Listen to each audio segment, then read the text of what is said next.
So as that short clip probably showed, my first test run was less than successful. Well, it was successful. The bike ran pretty good, has lots of power, seems to pick the front wheel up pretty easily. Speedo is definitely out because I changed the wheel size, but works pretty alright. However, as that small short clip when I pulled into the driveway showed, the bike died like it four corner seized. And initially that was my thought. I pulled the cylinder off and took a quick look, but everything in there was absolutely perfect. And the culprit, as it turns out, is actually this. So as you can see right in there, there are a bunch of rub marks.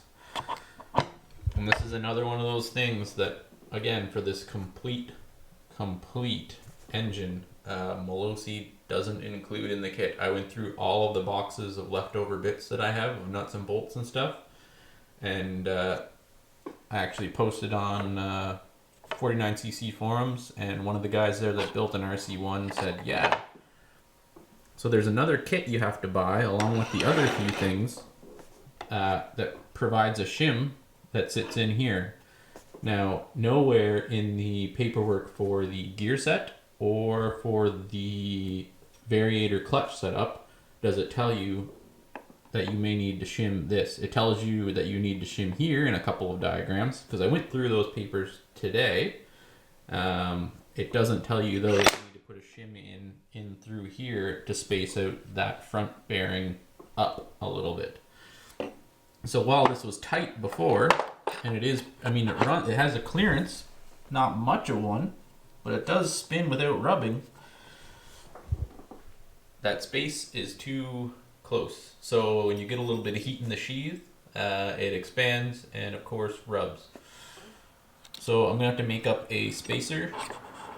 Again, on the 49cc forums, one guy said there's a 0.5 mil spacer, and then if you buy the kit, and then there's a 3mm spacer. So one spacer will probably space it up about that high, and another one's probably going to space it out about yay-ish, somewhere around there.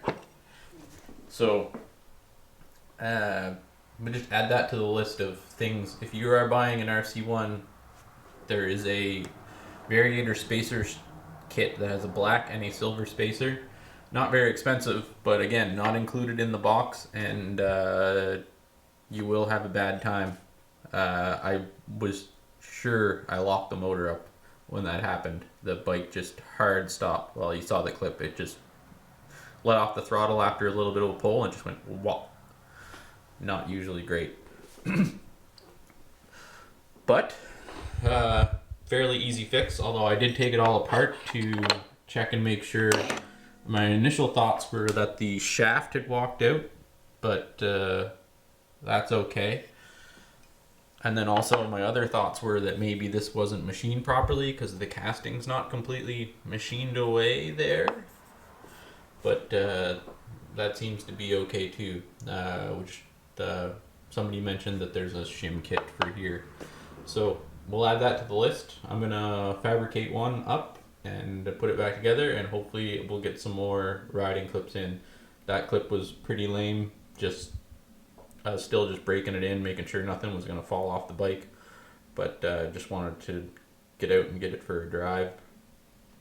It's got loads of power, easily will pick the front wheel up at speed, so it should be good once I get everything working the way that it should. This thing should be a little rocket ship. But anyway, just a little update. Anyway, take care.